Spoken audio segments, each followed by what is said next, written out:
In 1848, a series of revolutions took place against monarchies across Europe.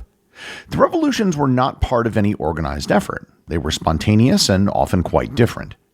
Although ultimately unsuccessful, the revolution sparked social change across multiple countries, improving the lives of some and strengthening the power of others.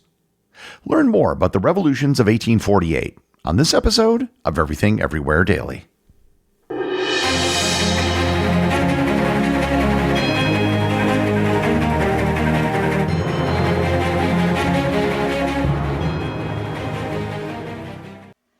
This episode is sponsored by Mint Mobile. Everybody knows someone who insists on doing things the hard way. There's a friend who keeps paying for a subscription they forgot they had, or the one refusing to update their phone just because it still works. Mint Mobile exists purely to fix that problem. You get the same coverage, same speed, just without the inflated price tag. That's why I recommend Mint Mobile. For a limited time, get 50% off 3, 6, or 12-month plans of unlimited premium wireless. Ready to stop paying more than you have to? New customers can make the switch today and for a limited time get unlimited premium wireless for just $15 a month. Switch now at mintmobile.com/EED. That's mintmobile.com/EED. Upfront payment of $45 for 3 months, $90 for 6 months, or $180 for 12-month plan required. $15 a month equivalent. Taxes and fees extra. Initial plan term only. Over 50 gigabytes may slow when network is busy. Capable device required. Availability, speed, and coverage varies. Additional terms apply. See mintmobile.com. This episode is sponsored by Quince. For months, I have been telling you about the high-quality products at great prices at Quince. But I want to share with you a recent experience I had with them. I recently purchased a new laptop bag from Quince. I ordered it online and waited for it to arrive, but it never showed up. It turns out the Postal Service lost it. Not Quince's fault, but I went to their website to report it. I was able to contact a live customer service agent via chat. They confirmed the issue and had a new bag sent to me immediately. The entire process took about a minute. No hoops to jump through and no waiting. Quince works directly with top factories and cuts out the middleman, so you're not paying for brand markup, just quality clothing. And they also happen to have amazing customer service. Refresh your wardrobe with Quince. Go to quince.com/daily for free shipping on your order and 365-day returns. Now available in Canada too. That's QUINCE.com/daily. Free shipping and 365-day returns. Quince.com/daily. Before getting into the revolutions of 1848, it is essential to understand the political environment in Europe that preceded them. After the Napoleonic Wars ended in 1815, much of Europe was in political chaos. Napoleon had installed puppet governments in many of the countries that he had conquered. After Napoleon's exile, conservative monarchies moved to restore their former systems and suppress revolutionary ideas. The Congress of Vienna was central to this effort, aiming to reverse many of Napoleon's reforms and reestablish dynastic legitimacy. This led to some frustration amongst the general population when the world returned to its previous order.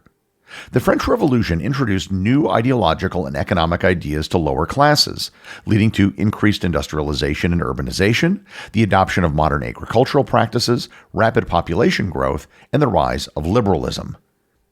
In response to these new ideologies, governments across Europe became repressive to prevent the spread of ideas such as nationalism, liberalism, and radicalism. Adding to the frustration with representative governments, in 1845 and 1847, much of Europe faced an economic crisis. This led to food shortages and an industrial recession. Civil unrest was growing, and the masses were gaining revolutionary fervor. In Central and Western Europe, people grew increasingly discontent with the existing political and economic systems, especially as conditions for the lower classes got worse.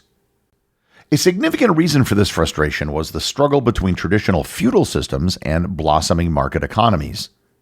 In the countryside, people were desiring land ownership. Customary peasant rights, such as access to common land for acquiring resources, were now denied. An example of this was the difficulty of obtaining resources such as wood following the abolition of peasants' rights to forests. Peasants used violence and legal methods to attempt to retain land rights. People resorted to stealing resources such as wood from forests, filing lawsuits, and taking increasingly violent measures against feudal lords.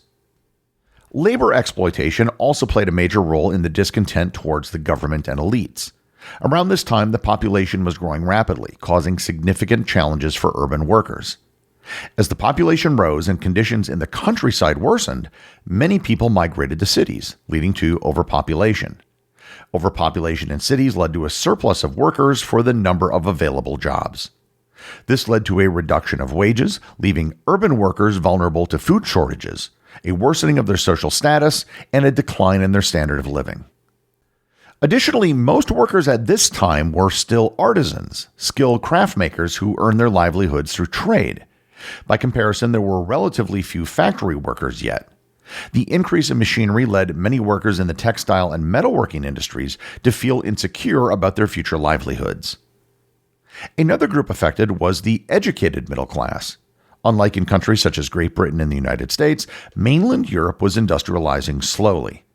However, the French Revolution created an environment that encouraged education for those seeking to improve their social status. This meant that there were too many educated people and not enough jobs to employ them. Additionally, many countries deliberately excluded the educated middle class from political office. This meant that the educated middle class often ran into a brick wall, which prevented any real career development within the middle class. All of these factors led to shared frustration amongst the middle class, urban workers, and rural peasants. The failure of governments to address the population's call for reform became a significant catalyst for the revolutions of 1848. This inability to respond to popular demands led many to believe that revolution was inevitable by the close of 1847. In the 1840s, new political ideologies were developing that influenced the revolution of 1848. These ideologies were focused on liberalism, nationalism, and radicalism. In the 19th century, liberals formed a massive political bloc, but their beliefs often varied. Generally, liberals supported equality before the law, that the law provided protections and justice for everyone regardless of class. They also supported civil liberties, including freedom of speech, freedom of the press, freedom of religion, and the right to own property. Liberals tended to prefer the creation of constitutions to protect these rights, and they also favored voting based on men who owned property. In addition, liberals tended to favor the elimination of absolute monarchies and the adoption of constitutional monarchies, in which the monarchy had power bounded by the limits of a constitution and the consent of the people. However, liberals feared engaging in a revolution due to fears of radical violent mob movements taking over, like what occurred in the French Revolution. Instead, they favored slower-moving political change and economic reforms through the creation of free markets, public education, and parliaments. Through these measures, they felt more men could own property and enter politics. This approach meant that when liberals gained political power, they tended to use it conservatively. This led to frustration with the radical left. The radical left was a loose coalition of socialists and Democrats. They're different from the liberals because they favored universal male suffrage or the idea that all men should vote regardless of whether they own property or not. They also favored democratic governments over constitutional monarchies. Another difference between the liberals and the radicals was that the radicals placed greater emphasis on the growth and stabilization of the working class. The radical faction sought to narrow the divide between labor and capital. Though specific methods proposed differed, this fundamental objective was widely held. Similar to liberals, radicals opposed the existing government and were increasingly frustrated with religious authority. However, a key difference was that radicals favored enacting these changes through revolution. The final group were the nationalists. They wanted unity amongst peoples connected through shared languages, religion, and culture. Nationalists also tended to favor annexing territory as well as appeals to patriotism. Despite government interference and efforts to maintain political control over the electoral process, political participation did increase in the years leading up to 1848. Nonetheless, people still had to be creative in their political participation, expressing their beliefs through activities such as publishing newspapers, reading, and writing. Informal political groups formed, often meeting in secret. Illegal societies were established, and political rallies were held during public celebrations to circumvent the law. It was in this way that politics, although limited, became more accessible for all levels of society. The first country to face revolution in 1848 was Italy. beginning with a local revolt in Sicily in January of 1848. In Italy, the revolution began as a Sicilian separatist movement. Minor reforms were gradually implemented to appease the revolutionaries. This proved ineffective, and the King of Two Sicilies, Ferdinand II, granted a new, more liberal constitution. The most notable example of the 1848 revolutions began in France. Like the rest of Europe, France was experiencing industrialization, which drastically reshaped its urban centers. This transformation was exacerbated by a severe food shortage. These issues culminated in a widespread outbreak of revolts across France, in which middle-class liberals, merchants, and factory workers banded together, erected barricades in the streets, and demanded that the king step down. They also drafted a new constitution which extended the right to vote to every man and freed enslaved people in all French territories. Despite agreeing on their frustrations with the current government, the various political groups in France soon began to argue with themselves over which changes they wanted implemented. The middle class prioritized political change, seeking the right to be represented in government. The working class prioritized economic changes, wanting more reliable food, housing, and work. The middle-class liberals often abandoned the working class once the government addressed their own demands. This is because the middle class sought to avoid the more radical institutional changes, such as a Republican or socialist government, that the working class desired. The division between the middle and working classes created an opportunity for monarchists and conservatives to prevail in elections. This shift in political power coincided with the government's violent crackdown on protesters in June of 1848, resulting in a total casualty count exceeding 10,000 people.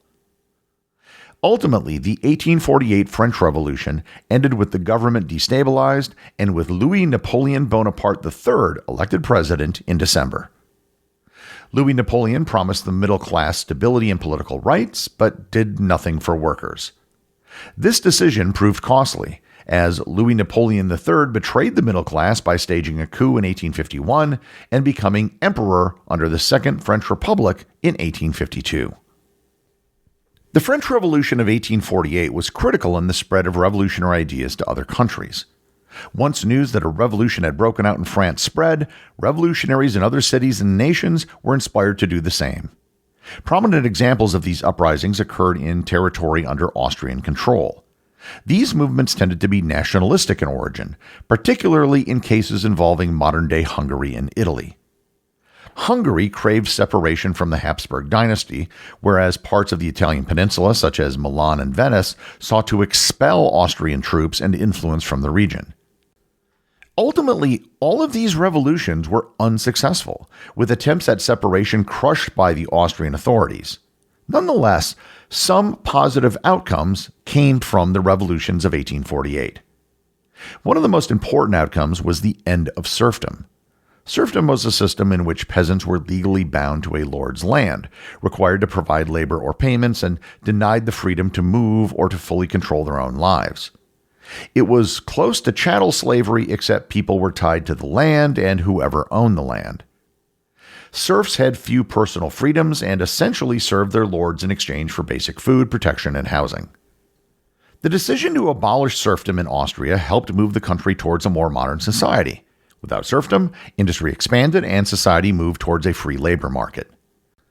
The change helped diffuse tensions, thereby preserving the monarchy's rule. Another country to experience revolution in 1848 was the German Confederation, an organization of 39 German-speaking states. The lower classes in Germany revolted due to starvation and were inspired by the French Revolution occurring in Paris. In Germany, a series of loosely coordinated protests occurred in 1848, aiming to improve more liberal policies. However, the established power structure ultimately crushed these movements as well.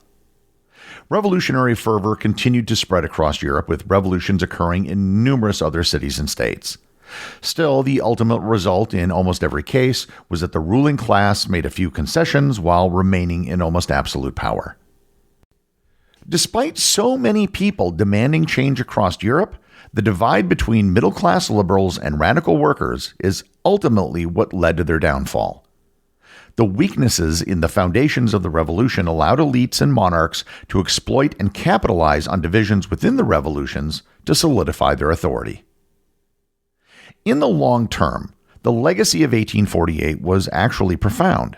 Serfdom was abolished across much of Central Europe, permanently altering rural society. Constitutionalism, though suppressed, became harder to ignore and reemerged later in more durable forms. Nationalism, tested and failed in 1848, would later shape the unification of Germany and Italy in the following decades. Perhaps most importantly, the revolutions revealed both the possibilities and limits of popular uprising in an industrializing Europe. While not immediately successful, the revolutions of 1848 set the stage for the modernization reforms that would gradually capture the continent over the next century. The executive producer of Everything Everywhere Daily is Charles Daniel. The associate producers are Austin Oetken and Cameron Kieffer. Research and writing for this episode is provided by the Olivia Ash. I have a couple of reviews for you today. The first is from Bill Blaster 1 on Apple Podcasts in the United States. They write, "Outstanding podcast. Gary is a very professional, well-spoken orator and produces and writes excellent podcasts. They're about 15 minutes long and are very informative. Download or peruse his podcast and you'll be entertained. Highly recommended." The next review comes from Red Patty on Apple Podcasts in the US. They write, "Love, love, love. I love this podcast. Small and easy to digest nuggets of information. I struggle to find podcasts about history that I actually have time to listen to. This is the perfect solution. Thank you for the interesting topics." Well, thank you both. And as you know, reviews are always appreciated. And remember, if you leave a review on any of the major podcast apps, you too can have it read on the show.